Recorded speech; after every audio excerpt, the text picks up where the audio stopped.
করব, পাইতেছিলাম না গাড়ি। গাবতলী আসে গাড়ি পাই নাই, বাস পাই নাই। বাস আসছিল তবে সিট নাই, ইঞ্জিল কভারে আসতে হবে। লাস্টে আমরা ট্রাকে করে আসছে। মোকামতলা যাব, আমাদের টাকা অল্প থেকে আমরা ট্রাকের সাথে চলে আসলাম। সমস্যা বলতে রাত গাড়ি গাবতলী আসে গাড়ি পাই নাই, বাস পাই নাই। বাস আসছিল তবে সিট নাই, ইঞ্জিল কভারে আসতে হবে। লাস্টে আমরা ট্রাকে করে আসতেছি। না না, এটা গাবতলী থেকে 500 টাকা। কি করব, পাইতেছিলাম না গাড়ি। তো লেটে ছুটি হয়েছে তো অফিস, এই জন্য গাড়ি পাইতেছিলাম না, বাধ্য হয়ে ট্রাকে উঠতেছি। আসছি তো জয়েন, এটা পার্সোনাল বিষয়, এটা না বললেই ভালো।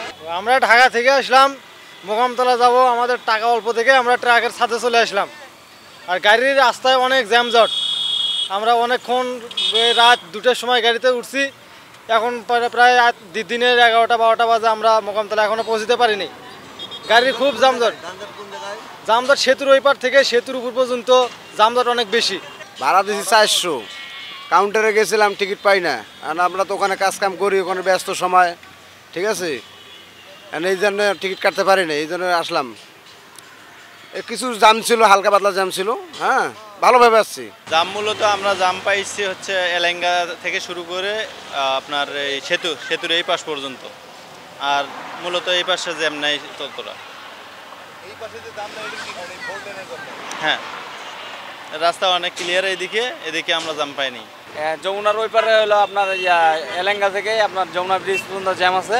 আর হলো আপনার এই পাশে চান্দাইকোনায় হালকা হালকা একটু যাওয়ার পথে জ্যাম আছে। বগুড়া পর্যন্ত ক্লিয়ার। আপনি লক্ষ্য করে দেখবেন যে অনেকে কিন্তু ট্রাকে করে তারা ঝুঁকি নিয়ে তারা পাড়ি দিচ্ছে, এবং অনেকে দেখা যাচ্ছে যে বাসের ছাদে করে তারা পাড়ি দিচ্ছে।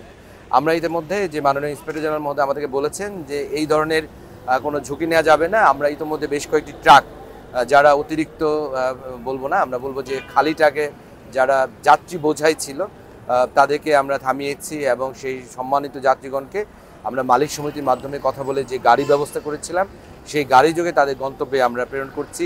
এবং যে বাসের ছাদে যারা ছিলেন তাদেরকেও নামানো হয়েছে, এবং তাদেরকে সেই বাসে যদি জায়গা না হয় অন্য বাসে করে তাদের গন্তব্যে পৌঁছানো হচ্ছে। আমি সম্মানিত যাত্রীগণকে বলবো যে আপনারা এরকম কোনো মৃত্যু ঝুঁকি গ্রহণ করবেন না, এবং আপনি অবশ্যই ঈদ আনন্দ করবেন, কিন্তু এইভাবে প্রাণ বিসর্জনের মধ্যে দিয়ে আপনি ঈদ আনন্দ নিশ্চয় করবেন না।